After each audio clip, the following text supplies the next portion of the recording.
Anginnya berjalan, oi, oi.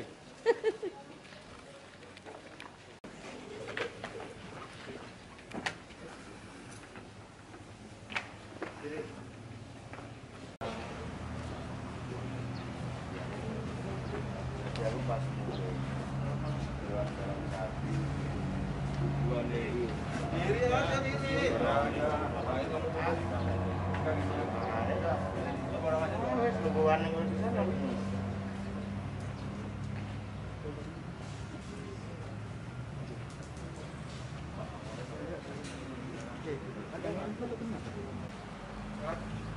Apa itu? Sama baca orang untuk kampung itu apa itu? Buat bayar barang. Terus kok kamu besoknya lagi, kamu kok mendatangi mantan bosmu si Pak Abdi itu dengan membawa parang. Parangnya udah kamu bawa kan dari rumah kan? Pertama kan kamu minjem alat kunci dulu. Nah, terus saya kembalikan, terus kamu parang. Oh, udah kamu siapkan. Terus yang pertama kamu bacok mananya? Belakang apa depan? Belakang dulu. Terus habis belakang, mukanya sini. Berapa kali ya? Hah? Berapa kali? Dengan kekuatan penuh itu. Giginya yang copot kan? Hah? Gigi depannya itu. Belakang berapa kali kamu bacok? Mana bagian mananya? Kepala? Depan? Depan satu kali. Terus setelah bacok kamu? Mau pergi, karena tahu teriak dia. Terus? Saya samperin juga. Terus? Saya ancam, jangan teriak. Terus saya tekan juga. Terus? Ya diam, ingin nyakitin saya. Kalau mau juga ngambil aja. Diambil uang di bukti itu, masukin ke tas. Oh, dimasukin ke tas kamu. Terus kamu ikat nggak istrinya? Ya setelah itu ada separuh gini yang diambil di bukti itu. Terus saya ikat. Kamu ikat pakai apa? Pakai kabel charger. Pakai kabel charger. Yang mananya yang kamu ikat? Tangan Sama? Kaki. Terus kamu apa kan? Kamu gotong apa kamu ini seret? saya angkat ke dalam kamar dulu. Dalam kamar dalam. Terus mulutnya kamu apa kan? Saya tutup kain, di situ ada kain hitam. Tutup kain. Kamu tuh kenceng. Iya. Kamu berapa lama kerja di bengkel ini?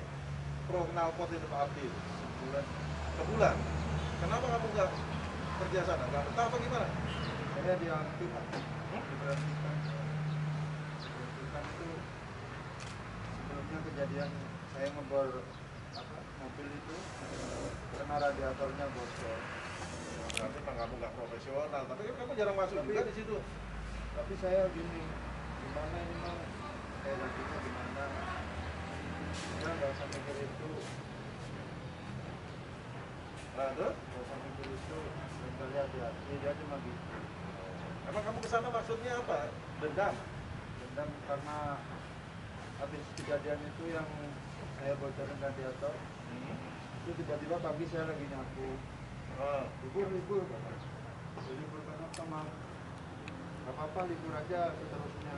Terus saya apa? Diam ya.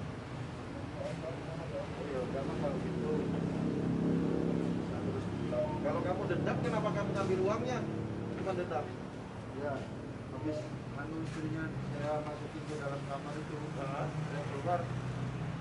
Sekalian aja saya ambil dulu yang sisanya itu. Yang di dalam kamar.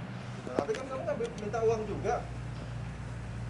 Awalnya saya nggak minta uang, Mbak. Terus? Dia yang nyakitin saya. Kalau mau ambil uang ini ambil aja yang dibukain gitu. Tapi kamu ambil semua? Iya. Berapa banyak? Totalnya 1.200.000. Sama handphonenya. Berarti kamu udah niat mau ngambil itu. Itu kali. Sudah, oke. Terus kamu berencana mau kemana itu? Mau pulang ke Jawa. Habis Karangapok itu langsung mau ke Jawa? Kalau yang mau ke Jawa emang rencana sebelum kejadian itu Pak. kejadian itu. Jambret itu ya? Cuci gimana bajunya itu basah-basah itu? Nggak habis baca Abdi kamu pulang ke mana? Pulang ke Barang. Pulang ke Bara? Langsung ganti baju? Iya, karena keringetan.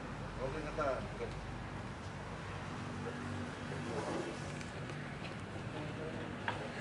Korban adalah seorang wanita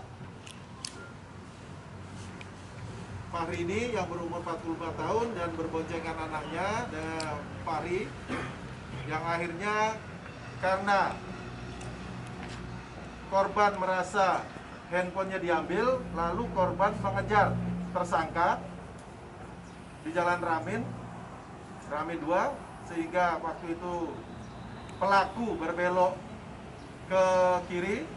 Di situ ada parit besar sedalam 3 meter dan korban tidak bisa menguasai kendaraannya, sehingga korban masuk terpelosok ke parit tersebut yang sedalam 3 meter mengakibatkan anaknya meninggal dunia. Selanjutnya, pelaku pada tanggal 26 Februari sekira jam 11.15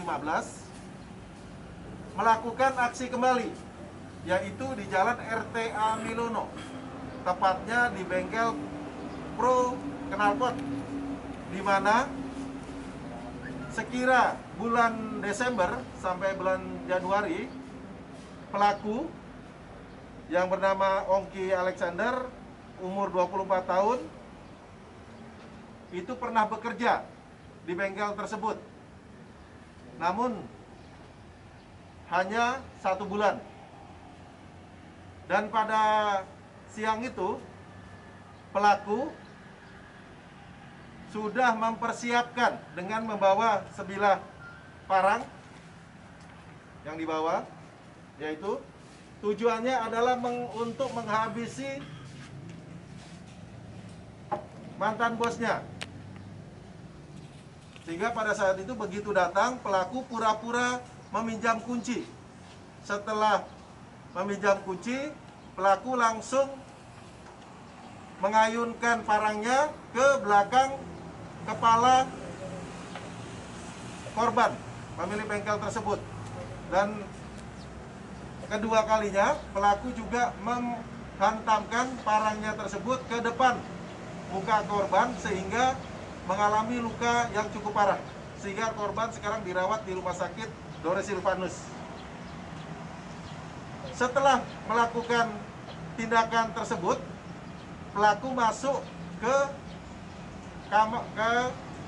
rumah korban dan mendapati istri daripada korban mengetahui, lalu pelaku mengikat istri korban dengan kabel cas handphone baik di tangan maupun di kaki, karena posisi waktu itu handphone daripada handphone daripada korban sedang dicas dan istrinya casnya dibuat untuk mengikat istri daripada korban. Selanjutnya istri korban dibawa ke kamar dan mulutnya diikat dengan kain. Selanjutnya pelaku mengambil uang yang berada di gentong ini dan mengambil 3 buah unit handphone. Selanjutnya pelaku kembali ke barak untuk melarikan diri ke Jawa Timur dengan pesawat Lion. Sehingga sore itu pelaku sudah berada di bandara sampai dengan malam hari. Hasil daripada lidik anggota kami buat 2 tim. Yang satu mengejar pelaku jambret, yang satu adalah pelaku curas. Dari 2 tim tersebut rupanya mengarah kepada 1 orang, yaitu tersangka yang kami sebutkan tadi, bernama Ongki Alexander, umur 24 tahun, dan pelaku pernah bekerja di bengkel, selanjutnya di pabrik tahu di Jalan Ramin 3. Selanjutnya hasil penangkapan daripada pelaku, yaitu kita amankan dan bisa kita ungkap baik kendaraan yang digunakan saat melakukan penjambretan, yaitu kendaraan sewa namun sudah dikembalikan, dan pelaku pada saat mendatangi TKP kedua adalah meminjam kendaraan lagi, yaitu Jupiter, Revo. Dan itu juga sudah kita amankan. Dan ciri-ciri pelaku adalah juga bisa kita deteksi. Terima kasih, selamat siang. Izin. Pertama pas menjamret itu alasannya apa dia? Karena mau uangnya mau rencana buat pulang kampung atau gimana? Jambret. Perlu kami sampaikan bahwasannya pelaku ini memiliki hutang karena pekerjaannya tidak tetap, memiliki hutang dengan bosnya yang tempat pekerjaan kedua di pabrik tahu, sehingga mengambil mencari uang dengan jalan pintas. Sedangkan yang kedua, karena dinilai nominalnya tidak mencukupi, selanjutnya pelaku juga memiliki dendam kepada bos yang pertama, yaitu sudah mempersiapkan parang sehingga dibawa untuk menemui korban kedua, yaitu pemilik pro knalpot yang di Jalan RT Amuilono, yaitu melakukan penganiayaan dan tujuannya juga ingin menghabisi dan sekaligus untuk menguasai harta daripada korban tersebut. Alasan dendamnya kenapa? Sementara belum ada.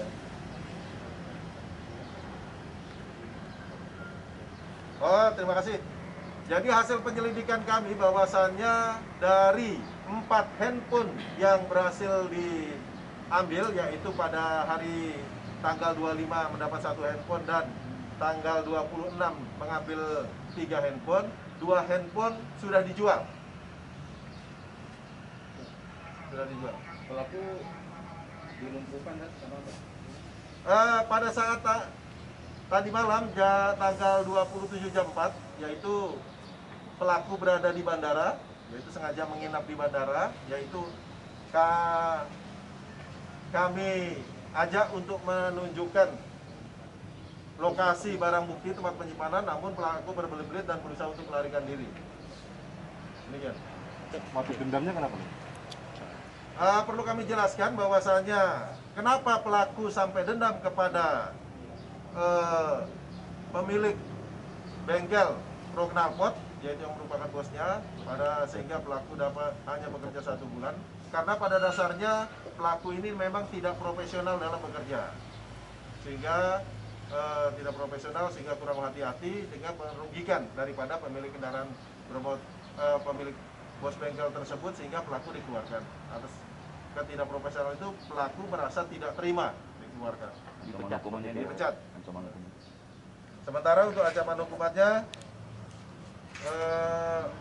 kita kenakan dengan pasal 365 ayat 2 junto pasal 362 maksimal 15 tahun penjara. Dua pasal nanti. Ya.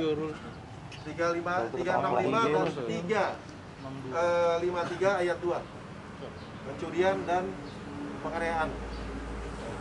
Angkat ke benda. Izin, udah dipinjamkan barbuknya udah. Ya. Mundur, mundur. Mana Gur? Apa kok bentuk kata? Lagi deh. Ini adalah korban yang akan kita amankan di tempat TKP.